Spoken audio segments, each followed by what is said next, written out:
Hi, I'm Eric. Today I've got this Toyota Tundra in the bay so I can show you how easily you can add the convenience of remote start to your truck with StartX. This kit is compatible with 2018 to 2021 Toyota Tundra. And with the exception of one wire that we have to connect to a ground ring and one wire that you may have to cut and splice into depending on the year of your truck, the rest of the installation is plug and play. We feel confident that with a few basic tools, you can complete this upgrade to your own vehicle in the comfort of your own garage in about 1 or 2 hours. Let's take a look at what's included in the box. We have the remote start module, our vehicle-specific connection harnesses, a pry tool, a warning sticker that lets people know the vehicle is equipped with a remote starter, and the instruction manual.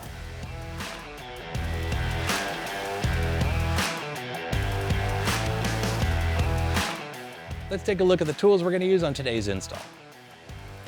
A ratchet with a 10mm socket so we can disconnect the vehicle's negative battery terminal. Your battery terminal may have a different size nut. A drill with a 10mm socket, and Phillips bit. A pry tool, and a pair of cutters that can cut, strip, and crimp wires.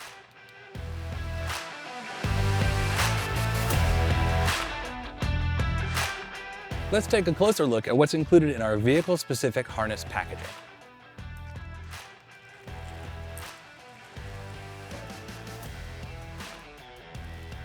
These are the harnesses that are included in our packaging. We have an ignition harness which will plug under the key cylinder, has a plug that will plug into the module, and a ground wire which we will connect to a bolt under the dash. The secondary harness has 2 T's. One will connect at the OBD2, one will connect at the BCM. This has 2 plugs for the module. If your truck is a 2018 to 2019 like we have in this specific installation, there is a TPMS T-harness which will plug in at the bottom of the kick panel and has 1 red plug for your remote start module. If your truck is a 2020 or 2021, you're going to have to cut a wire in the BCM and intercept it with this harness. Again, has 1 red plug for the remote start module. A pin switch is also provided and not needed for the installation.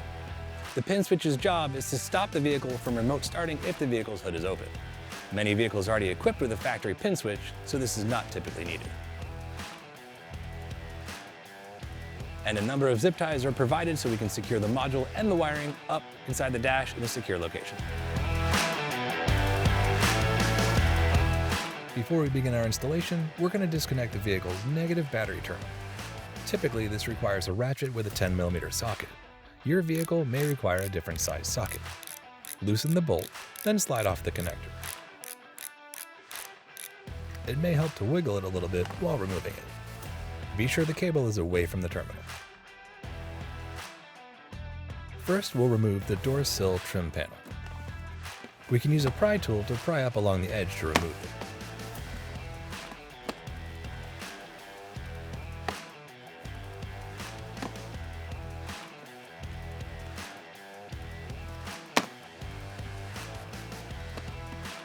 Now we can remove the lower kick panel plastic cover. There's a plastic fastener on the back that screws on. Simply unscrew this fastener by hand.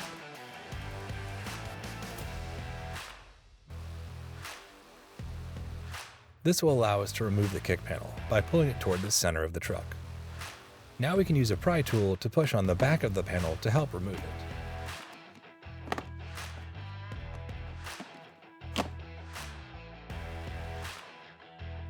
This gives us access to the 2 10mm bolts we need to remove from the bottom of the panel below the steering column.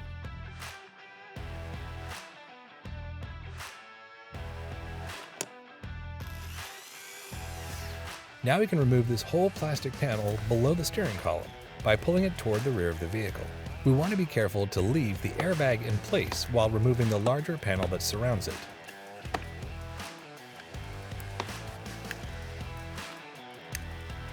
We can use the supplied nylon pry tool to carefully separate the panels.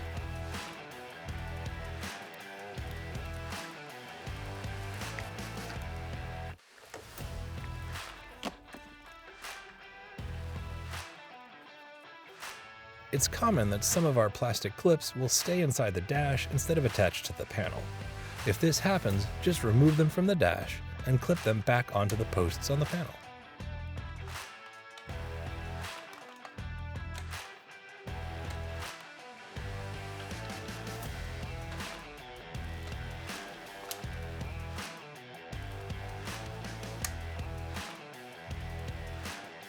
If we unplug the harnesses connected to the rear of the panel, we can get better access to the connectors inside the dash.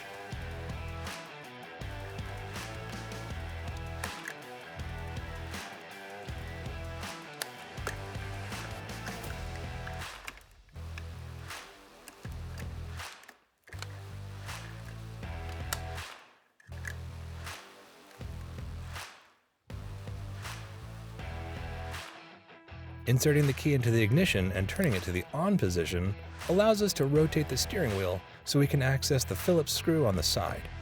Now remove the Phillips screw.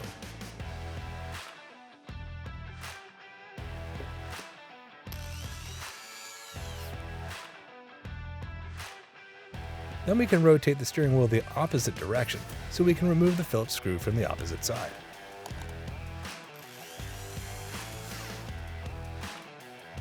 Now we want to separate the two halves of the steering column cover.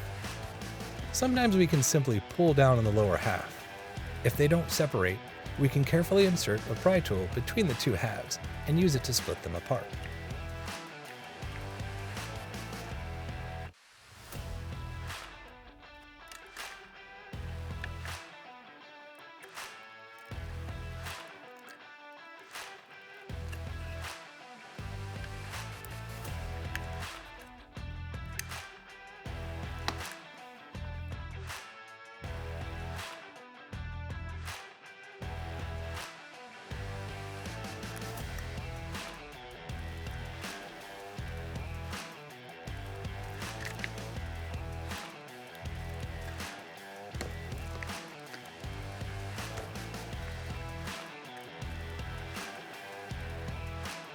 Lowering the lever under the steering wheel will make it easier to pass the lower section of the plastic over the lever. Directly behind the key cylinder, there's an 8-pin harness with large gauge wires. Press in on the latch tab and pull the connector out. This is our ignition harness. Plug the original connector into our ignition T-harness.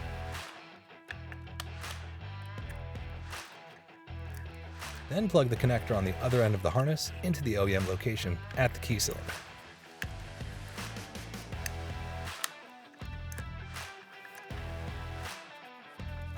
Tuck this harness into the dash.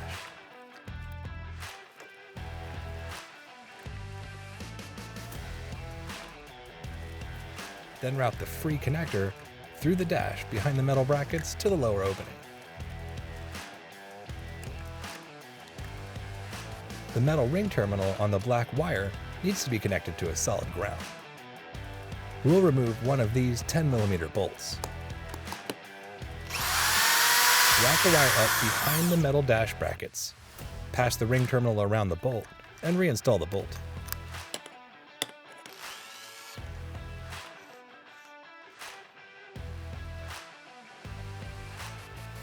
Now we can reassemble the two halves of the steering column and its Phillips screws.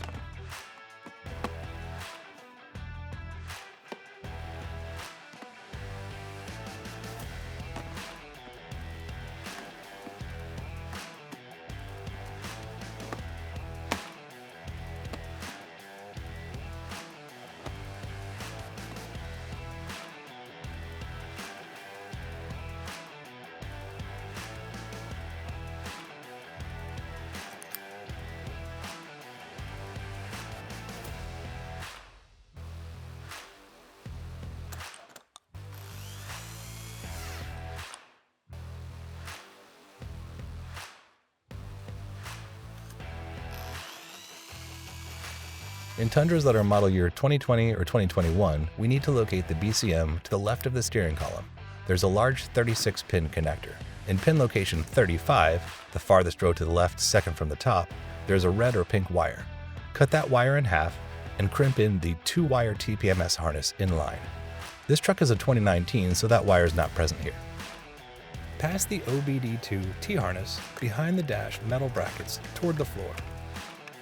The 30-pin T-harness is for connection at the BCM. Unplug this top white connector on the right side and plug it into our T-harness.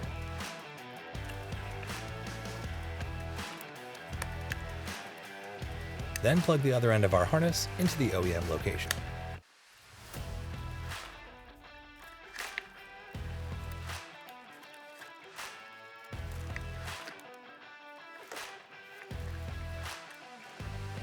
Now we have our OBD2 harness connection here at the bottom of the dash. Using a pry tool or a flathead screwdriver, press in on the latch tabs on each side of the OBD2 connector. Plug this connector into our OBD2 T-harness. Then slide the connector up behind the metal bracket and snap the connector into the original location.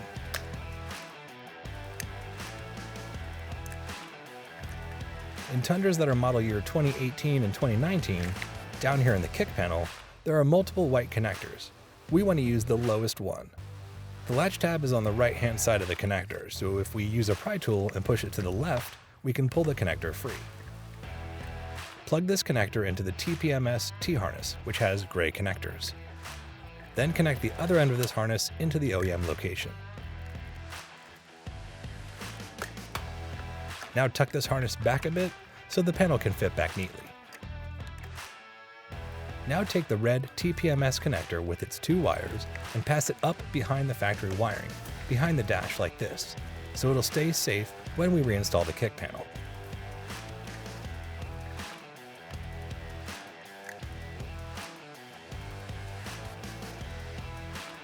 Now we have our connector for the remote start module. Before we can program the module, we need to reconnect the vehicle's negative battery terminal.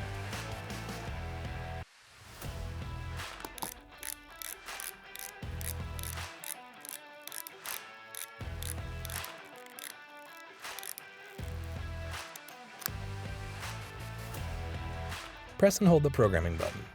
While holding it down, plug in the large white connector. The LEDs will cycle. Allow them to cycle at least once, and when only the blue and red LEDs are illuminated, release the programming button. Then insert the remaining connectors into the module.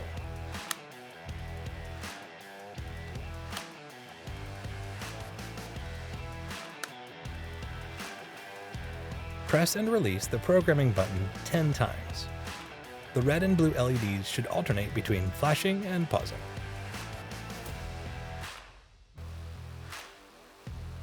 Insert the key and turn it to the on/run position. The blue and red LEDs will flash rapidly. Wait for only the blue LED to flash. When the blue LED is flashing, the programming is complete. Now we can turn the key to the off position and remove it from the ignition. The blue LED will turn off. We want to bring the TPMS connector back down to the module behind the metal of the dash. We want to place the module and all the wiring up behind the dash away from any moving components. Now we can use the supplied zip ties to secure the module and the wiring up behind the dash. We can pass a zip tie through the mounting holes on the end of the module and secure it to the factory wiring or brackets.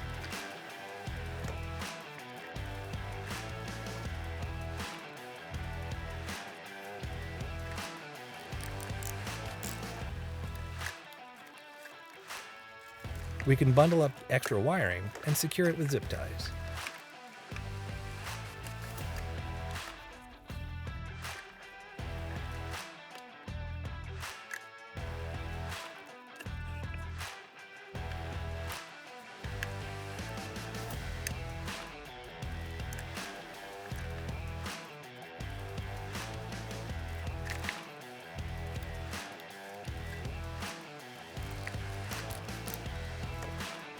Trimming off the excess of the zip ties keeps the installation as tidy as possible.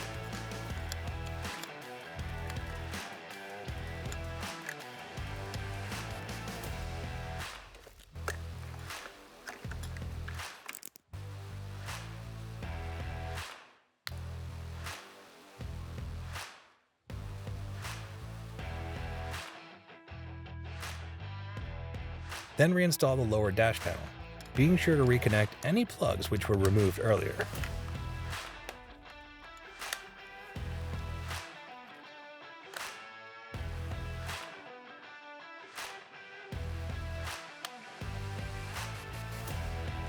Aligning the clips with the holes in the dash and snapping the panel forward into position.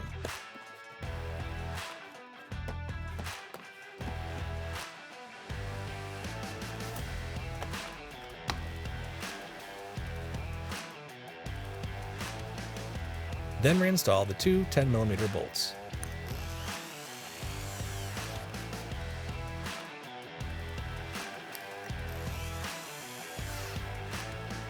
Reinstall the kick panel. Its plastic fastener can simply be pressed back on.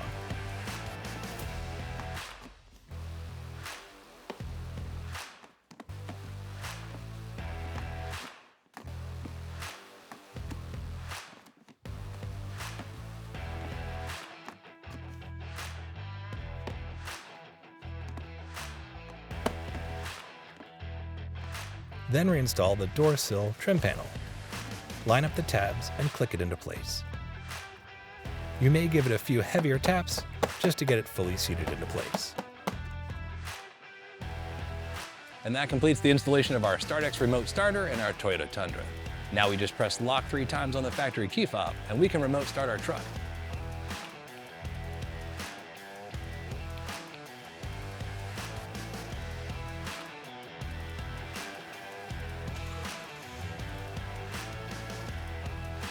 We hope you found this video helpful.